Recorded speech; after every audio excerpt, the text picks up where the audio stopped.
Rangers fans, it's good to see you again. John Giannone, Dave Maloney on Bleeding Blue Shirts, live from the Delta Club adjacent to the Ranger dressing room. Rangers Blues tonight, Davey, and we haven't seen the Ranger fans here in a while with the road games and such and the NBC nationally televised games. This right now in the midst of a 5-game span of the Rangers in a span of 8 days, 2 against Philly, and then you have the Stanley Cup champions tonight. Last year, 2 years ago, Cup champions, and then the Devils at home.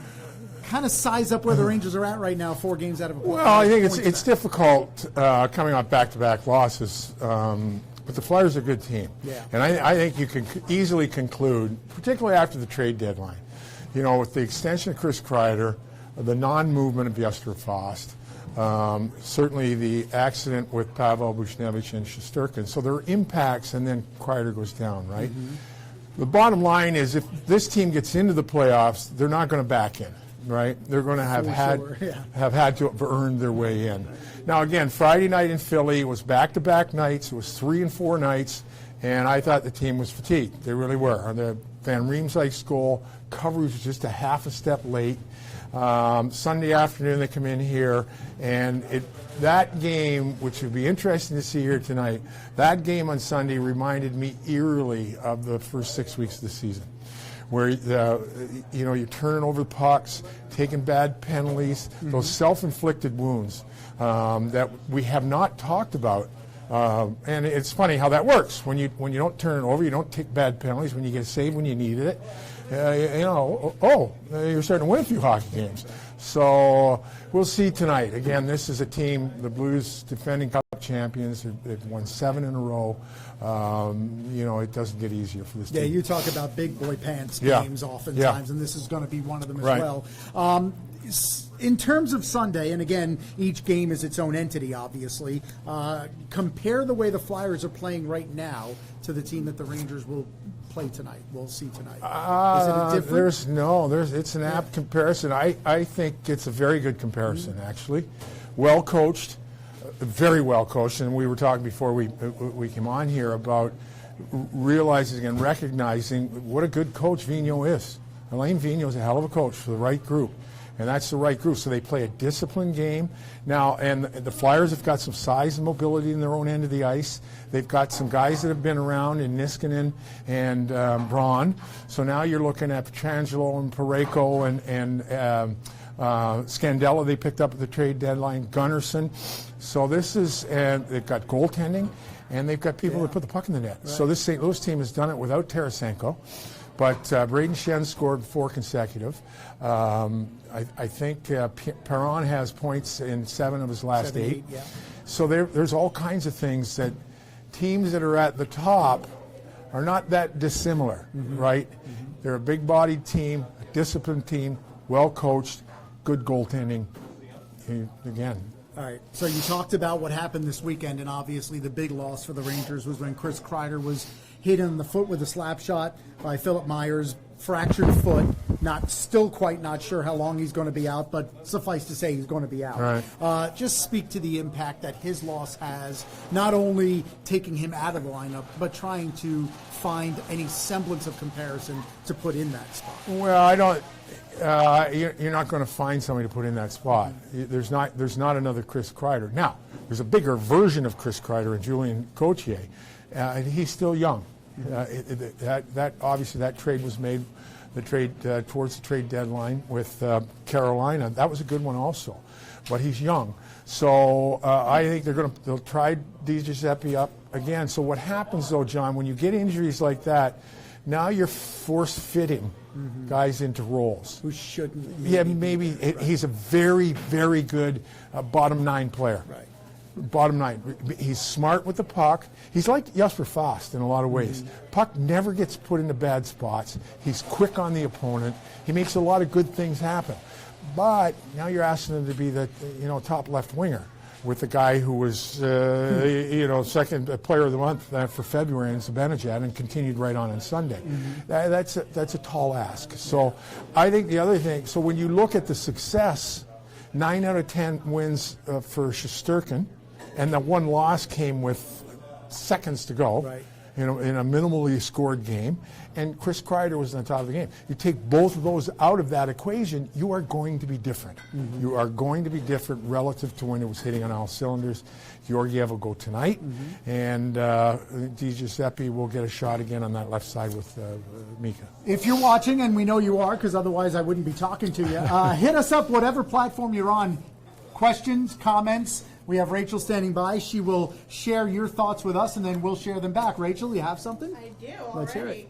So on Facebook, Thomas would like to know, many people are talking about the playoffs lately. Right. But how important is it for the team to take one shift, one period, one game at a time? Yeah, that cliched approach that even David Quinn, who's not exactly written to cliches, is talking in those contexts now, that especially when you whittle it down to these last 17, really every single element of what happens during a game becomes more important. Again, the window either opens or it closes, and that's why you take it incrementally, step by step. Now, this has been the mantra for this group probably for a month or 6 weeks now,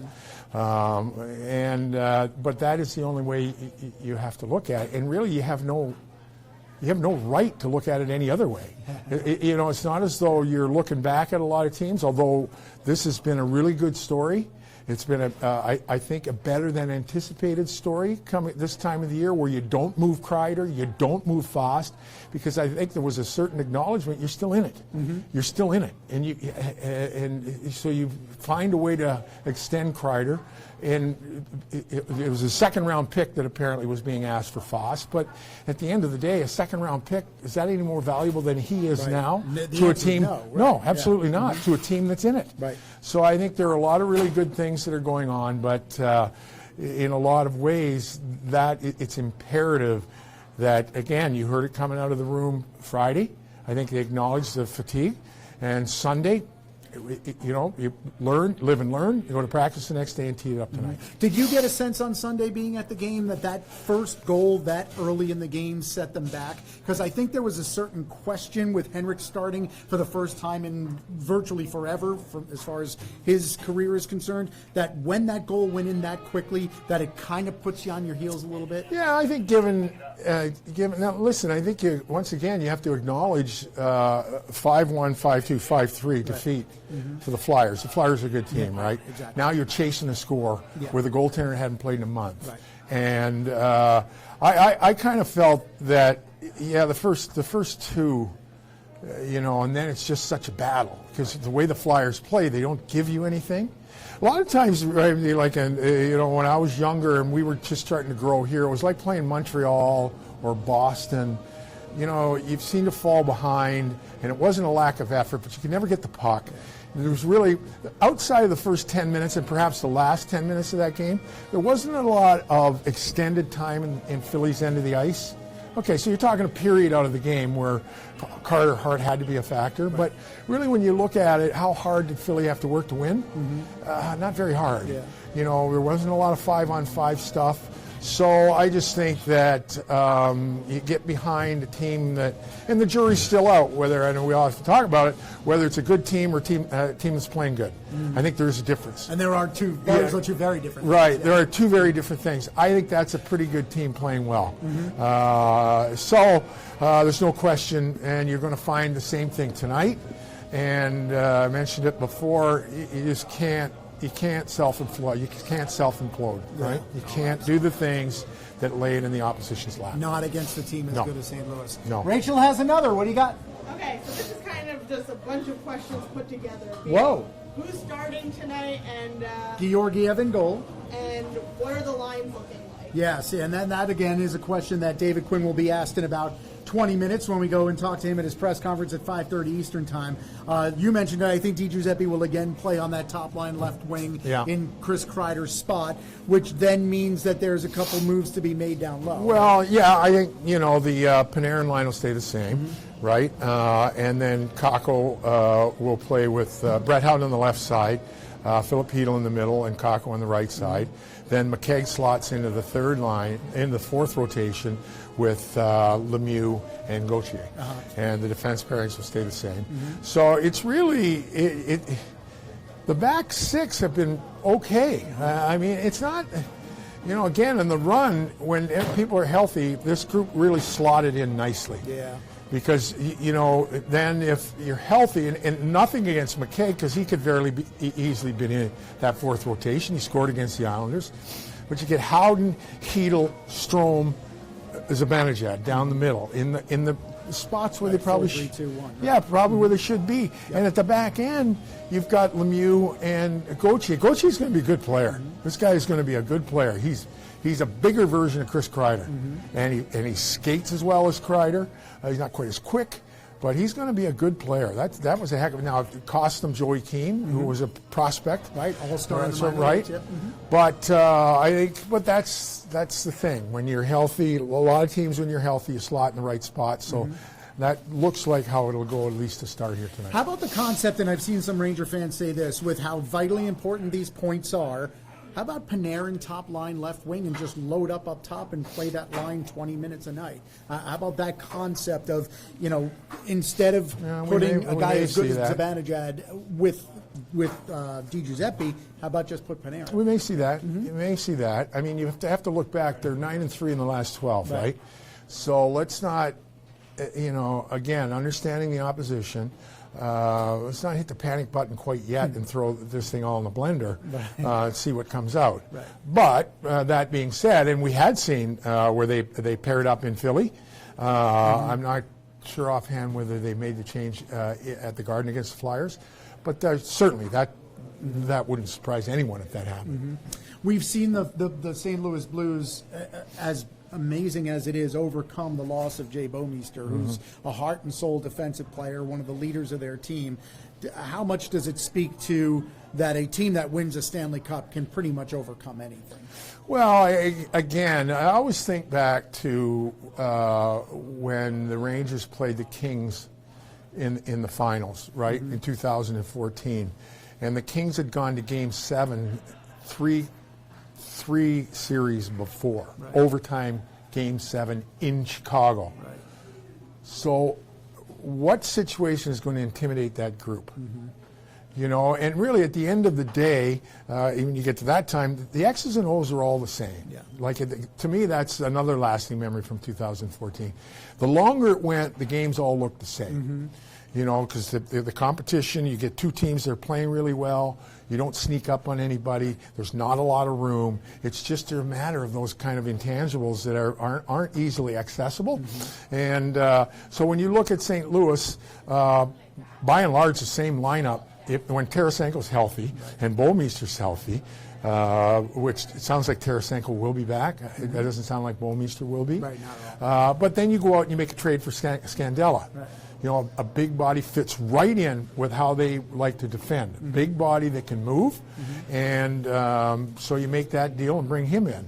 So a lot of good things happen when you win, and a lot of good things happen, and you really don't even have to question why they're happening. They just seem to happen. Who when you watch the St. Louis Blues, and again remembering they're the Stanley Cup champions, obviously what Jordan Binnington did last year was otherworldly, and he'll be in net tonight. But when you watch the team, who are the guys who you say, all right, those are the guys that the Rangers have to concentrate on? Is there one, or are they so well balanced, top 9, top 12, and then back 6, that there's really nobody? They're pretty well balanced. The guy that stirs the drink is Ryan O'Reilly. He's a tremendous player. Now, he's not going to overwhelm you on a one-on-one offensively, but he'll pick your pocket. He'll make you pay. Jaden Schwartz is another guy, given room. Perron, who was their all-star. I mean, you can go down the list. There's you don't win a cup by just happening, and you don't come back the same year with basically the same lineup and not be considered one of the favorites again. Right, for sure. So that's what we'll see tonight at the Garden. 6:30 for the pregame show. You'll be on the bench. Who are you going to talk to? I'm going to talk to David Oliver, who's one of the assistant coaches.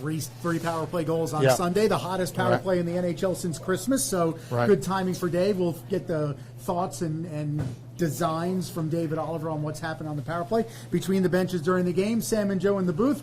I'll be hosting pregame with Steve Valiquette postgame as well. And we'll see you back here on Bleeding Blue Shirts on Thursday. It doesn't get any easier. Rangers and Washington Capitals here at the Garden. Thanks, everyone. Thanks, gang.